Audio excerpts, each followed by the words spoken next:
On va parler du comportement des citoyens et la nécessité de faire davantage de gestes citoyens. Pour en parler, nous recevons sur notre plateau Arash Derenbarch, qui est donc juste à nos côtés. Vous êtes conseiller municipal de Courbevoie à l'initiative de la loi contre le gaspillage alimentaire. Alors, tout d'abord, première question, est-ce que vous pouvez nous rappeler qu'est-ce que vous appelez des gestes citoyens? Bonjour Madame Huret, d'abord merci pour votre invitation. Le geste citoyen, c'est un geste qui permet en fait de valoriser et d'étendre l'éthique et la morale. C'est-à-dire ce qui touche à l'intérêt général. Ce qui est bon pour moi est aussi bon pour les autres. Ça peut être pour les déchets, ça peut être pour l'alimentaire, ça peut être pour les transports. C'est de la bienveillance. Le geste citoyen, c'est la bienveillance au service de tout le monde. Est-ce qu'aujourd'hui, les gens ont conscience qu'il faut changer de comportement? On n'a plus le choix. Vous savez, le changement, c'est quelque chose qui est inné et qui n'est pas de l'acquis. C'est quelque chose qui doit s'approprier. Sinon, on prend le train de retard. Nous vivons dans une mondialisation. C'est quoi le changement concrètement? Le changement, c'est lorsque vous voyez en fait le monde évoluer et que vous prenez du retard et des carences. C'est notamment la loi sur le gaspillage alimentaire que nous avons fait voter en France. 50 kilos de nourriture consommable étaient jetés dans une poubelle. Et en face de cela, plus de 15 millions de Français, après le 10 de chaque mois, n'avaient plus d'argent sur leur compte en banque. Ici, à Lille, dans la métropole et dans les Hauts-de-France. C'est quelque chose qui est concret. Dorénavant, depuis la loi, par exemple, du 3 février 2016, n'importe quel citoyen peut créer sa propre association, obtenir une habilitation et aller réclamer les invendus alimentaires au supermarché de son choix. Si un supermarché refuse, Madame Huret, c'est 3 750 € d'amende pour le supermarché. Ça, c'est du concret, c'est de la bienveillance et c'est le geste citoyen. Alors, est-ce que aujourd'hui, les gens en ont conscience qu'il faut changer de comportement? Il faut qu'ils en prennent conscience, ils en ont la possibilité. Les réseaux sociaux le permettent. Moi, j'ai fait par exemple avec Mathieu Kassovitz, fait passer une pétition sur change.org. Nous avons pétitionné, nous avons mobilisé, nous avons fait émettre la conscience collective. Eh bien, ce qui se passe à Lille, ce qui se passe à Roubaix, ce qui se passe par exemple à Ouascal, à Marc-en-Barreuil ou à Hénin-Beaumont, c'est quelque chose qui peut toucher les uns et les autres. Sur la précarité, sur le transport, sur la salubrité, la tranquillité, la sécurité. Mais les citoyens aujourd'hui ont la chance, la possibilité historique de faire relayer des pétitions, des messages. On peut interpeller les élus, on peut créer des associations. Moi, je lance un appel à vos téléspectateurs qui doivent être nombreux. Je leur dis, voilà, quelque chose vous dérange? Eh bien, mobilisez-vous. Vous avez cette chance historique avec Internet, Twitter, Facebook et d'autres réseaux sociaux. On peut mobiliser du monde et faire passer et surtout éveiller les consciences, Madame Huret.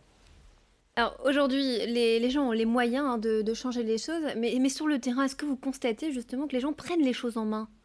Alors, nous, en ce qui nous concerne à Courbevoie, dont je suis élu conseiller municipal, nous avons pris les choses en main parce qu'à un moment donné, la nourriture consommable dans les poubelles, on s'est dit, ça suffit, l'eau de Javel dessus.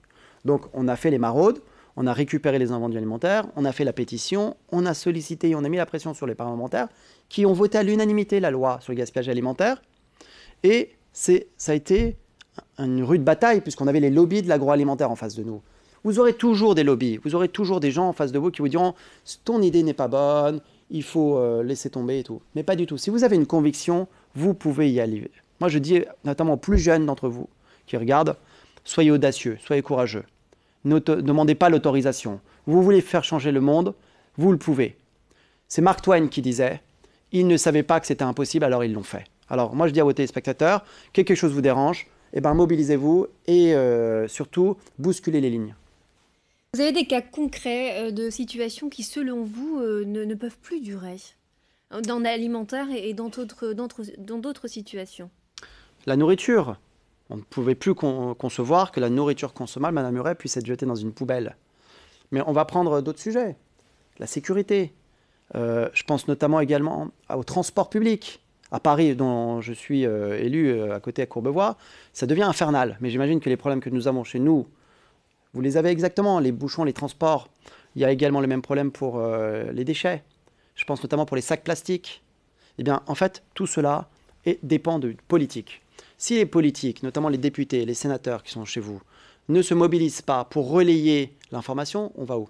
J'étais il y a 2-3 jours à Sainte-Anne-d'Auray, dans le Morbihan.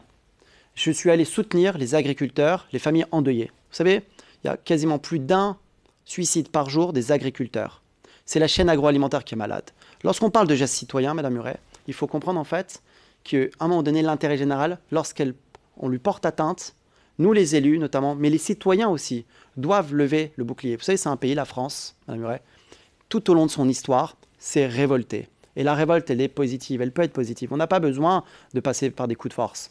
Mais la révolte citoyenne, aujourd'hui, elle est positive, elle est possible grâce aux réseaux sociaux, parce qu'on peut interpeller rapidement quelqu'un et lui dire, voilà, écoutez, il y a une aberration, il faut changer les choses.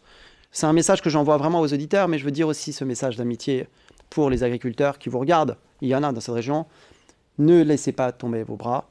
On va se mobiliser, et puis avec les réseaux sociaux, les gestes citoyens, le changement se fera comme ça. On va finir là-dessus car on est pris par le temps. 2 livres, hein. Vous êtes auteur de 2 livres, vous pouvez nous rappeler leur nom? Le premier, je l'ai publié aux éditions Fayard, Manifeste contre le gaspillage. Et le second, aux éditions Plomb, je l'ai publié avec Éric Delachesnais, chef du service agriculture du Figaro, intitulé Agriculteurs, les raisons d'un désespoir. Et j'encourage vraiment la lecture de ces 2 livres pour un éveil des consciences et pour l'action dans ce domaine comme dans d'autres. Le message est passé. Merci pour votre invitation. Arash Deschambarches. Desrembarches, pardon. Pas de souci, Tout de suite, votre météo. Restez avec nous.